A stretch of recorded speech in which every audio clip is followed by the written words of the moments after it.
अरे दीदी, 6 कमरे? आप और जीजा के अलावा सिर्फ नवीन और उसकी बहू ही तो है। फिर क्या करेंगे इतने कमरों का? क्या किराएदार रखने का इरादा है? कहते हुए पुष्पा मुस्कुराई। ऐसे भी ननद का एक खूबसूरत घर उसे भाया कहाँ।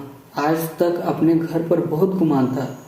आज दीदी का अपनी भी घर से सुंदर और आलीशान घर देख जलन से थोड़ी कड़वी सी हो गई थी पुष्पा। भाभी की बात सुन मुग्धा जी मुस्कुराई, फिर बोली, भाभी और मेरी 2 बेटियां, ये उनका भी तो घर है। क्या हुआ कि उन्हें ब्याह दिया है, फिर भी उन दोनों के लिए भी उनके कमरे बनवाए हैं। आइए दिखाती हूँ। कहते हुए उनका हाथ थाम लिया और ले गई बेटियों के कमरे में। बेटियों के बचपन से लेकर बड़े होने तक के सारे यादों को समेट कर सजा दिया था कमरे में। उनके खिलौने, बचे कुछ किताब कॉपी, उनके पुराने उपहार, प्रतियोगिता में जीती ट्रॉफियां और खूबसूरत फर्नीचर। बेटियों के पसंद के हिसाब से दोनों कमरे अलग अलग बहुत खूबसूरत थे। यहाँ तक दोनों के पसंद के कलर थीम भी। भाभी कल दोनों बेटियां आ रही है। मैं तो बहुत खुश हूँ ये सोचकर कि दोनों अपने कमरे को देखकर कितनी खुश होंगी और बड़े आराम बिना ये पूछे कि भाभी मैं कहाँ सो जाऊं, आराम से जब तक मन होगा अपने कमरे में रहेंगी और ना ही बहू को अपना कमरा देना होगा उन्हें। मुग्धा जी की बात सुन पुष्पा की आंखें झुक गई, थोड़ी असहज हो गई, फिर खुद को संभालते हुए बोली, ठीक है दीदी, चलती हूँ। अब तो गृह प्रवेश के दिन आऊंगी, उस दिन सबसे मुलाकात होगी। हाँ भाभी, भाई को कहना अगर समय मिले तो आज शाम आ जाते, कुछ बात करनी है गृह प्रवेश के बारे में उनसे। भाभी को दरवाजे तक विदा कर बाहर से अपने खूबसूरत घर को देख आंखों में खुशी के आंसू छलछला से गई। लॉन से उतरती सीढ़ियों पर बैठ गई और जाने कैसे यादों की गलियों में भटकने लगी। 20 साल पहले अम्मा बाबूजी से मिलने मायके गई थी। दोनों बेटियां और बेटे साथ थे। भाई की शादी में आई थी। खूब भीड़ भाड़ में अम्मा बाबूजी के साथ समय कहाँ बिता पाई थी, सो गर्मी की छुट्टियों में बच्चों को लेकर आ गई मायके। साथ में नई भाभी के साथ रहने का भी चाव था। घर में कुल 3 कमरे, एक अम्मा बाबूजी का, एक नई नई आई भाभी और भाई का और बैठक खाना। हाँ, घर के बीचों बीच बड़ा सा आंगन और उससे लगे बरामदे भी थे। दिन तो खूब मस्ती में बीता, पूरे दिन आंगन और बरामदे में सभी के साथ, लेकिन रात होते ही कैसे कसमकसी हुई मन में। खाना पीना खाने के बाद बच्चों को नींद आने लगी तो ध्यान आया बच्चों को सुलाए कहाँ। बैठक खाने में भी गांव के पंडित जी ने डेरा जमा रखा था। कुछ दिनों से उनका कोई रिश्तेदार बीमार था, सो आए थे देखने। आज मुग्धा हैरान और विस्मित सी थी। ऐसा लगा जैसे किसी अनजाने से घर में आ गई थी। वो घर, वो आंगन जिसमें बचपन बीता, जिसे सजाने संवारने के लिए माँ के साथ कितने जतन कर रही थी, आज वही घर उससे परायेपन का एहसास क्यों दिला रहा था। आंखों में आंसू आ गए। जाकर धीरे से भाई से पूछा, भाई बच्चों को कहाँ सुला दूं? ये शब्द बड़े मुश्किल से निकले।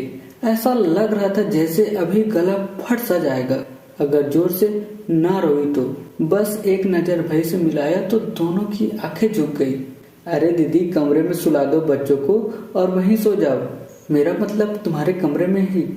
पुष्पा देखो तो बच्चों को नींद आ रही है, बिस्तर पर सुला दो ले जाकर। पुष्पा रसोई से हाथ पोंछते हुए, हाँ अभी अम्मा बाबूजी के कमरे में बिस्तर लगा देती हूँ, बस जरा अभी दीदी और बच्चों को खाना खिला दूँ। कहते हुए बेपरवाह सी वो चली गई।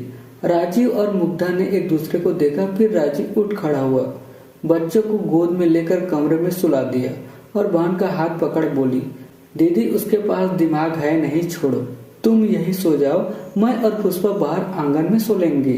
भाई का हाथ पकड़ मुग्धा बोली, अरे पगले भैया, नई दुल्हन को बाहर आंगन में सुलाएगा? बुद्धू कहीं का।